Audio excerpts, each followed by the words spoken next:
రాజకీయ స్పృహతోటి కనుక 10 లక్షలు కూడా అవసరం లేదు, 1,00,000 మంది రాజకీయ స్పృహ కలిగినటువంటి క్రైస్తవులు ఒక చోటకు వస్తే పాలకులు ఆలోచిస్తారు, పాలకులు ఆలోచనలో పడతారు. 10 లక్షల మంది, 20 లక్షల మంది, 50, ఇప్పుడు బెన్హిల్ లాంటి వాళ్ళు వచ్చినప్పుడు 1 కోటి మంది వచ్చినప్పటికీ కూడా పాలకులు ఎవరు ఆలోచించారు, దాన్ని పెద్ద పట్టించుకోరు. దాన్ని పెద్దలు పట్టించుకోక బాగా సంతోషపడతారు. ఎందుకు సంతోషపడతారు చెప్పుకుంటారా?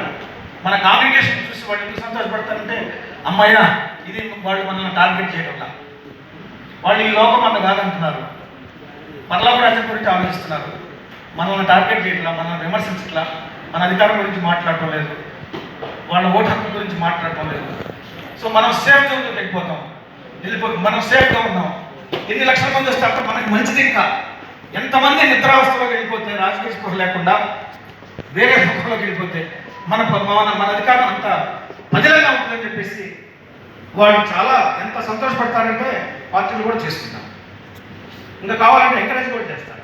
ఎంతమంది మనం నెట్టేస్తే మనకు వ్యవస్థ నుంచి, ఈ రాజకీయ వ్యవస్థ నుంచి, పాలక వర్గ వ్యవస్థ నుంచి మనల్ని ఎంత దూరంగా నెట్టేస్తే అంత సేఫ్గా పాలకుడు ఉంటాడు.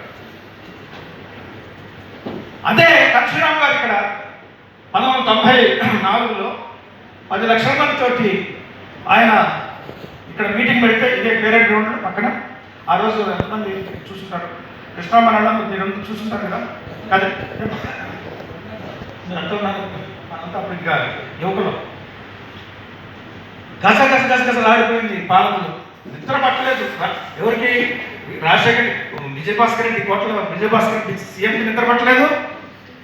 అప్పుడు ప్రతిపక్షం నుండి మళ్ళీ అధికారంలోకి రావడానికి రామారావు గారికి నిద్ర పట్టలేదు. నిద్ర లేని రాత్రులు గడిపారు. నిద్ర లేని రాజకీయ అధికారం నా ఊపిరి. ఆ ఊపిరి ఆడకుండా గొంతు కొట్టుకుంటే నేను చచ్చిపోతాను కదా, నాకు రాజకీయ అధికారం కదా, నేను చచ్చిపోతాను. అది మరణశాస్త్రం, అది మరణశాస్త్రం. మన మీటింగ్స్ వచ్చేసి వాళ్ళకి చాలా సంతోషం, చాలా హాయిగా నిద్రపోతారు. అమ్మయ్య నా జోలికి రావట్లేదు, నా గురించి మాట్లాడలేదు, నా అధికారం బలంగా ఉంది అని చెప్పేసి.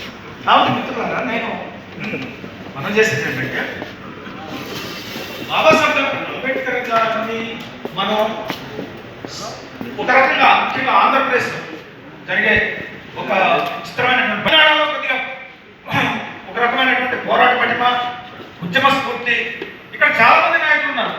ఇప్పుడు హరికృష్ణ గారు కానీ, వినోద్ గారు కానీ, విశాఖలు కానీ, లేదు ఇంకా చాలా మంది నాయకులు, కృష్ణమాధవ్ గారు కానీ, ఇంకా చాలా మంది దళిత బహుజన నాయకులు. ఒక సరే వాళ్ళ మధ్య ఎన్ని వైవిధ్యాలన్నప్పుడు కూడా పోరాట పటిమ,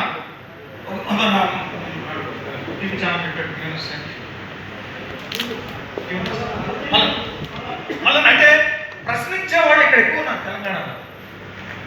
అయితే మీరు అంబేద్కరిజానికి చోటున్నారు, అంబేద్కర్ నుంచి దూరంగా తీసుకెళ్తున్నారు, వేరే లోకంలోకి తీసుకెళ్ళిపోతుంది, వేరే ట్రాన్స్లోకి తీసుకెళ్ళిపోతున్నారు.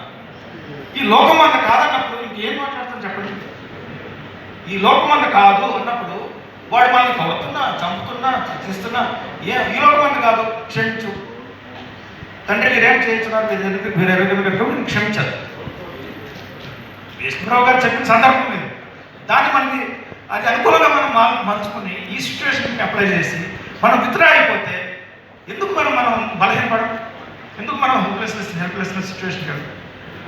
ప్రశ్నించేటువంటి తత్వం ఆంధ్రప్రదేశ్లో లేకపోవడానికి నేను రాసిన పుస్తకంలో కూడా, వర్గీకరణ రాజకీయాలు అన్న పుస్తకం 1998లో రాశాను. దాంట్లో కూడా నేను ఈ విషయాన్ని ప్రస్తావించాను. అక్కడ తిరుగుబాటు తత్వం, ఉద్యమించే తత్వం ఒక కాలం చెడు నీరుకుండా తప్ప ఈ తత్వం లేకపోవడానికి కారణం మన ఎవరైతే ప్రశ్నించాలో, ఎవరైతే తిరుగుబాటు చేయాలో, ఎవరైతే ఉద్యమించాలో, ఎవరైతే పోరాటం చేయాలో, ఈ వ్యవస్థలో నలిగిపోతున్నటువంటి వాళ్ళు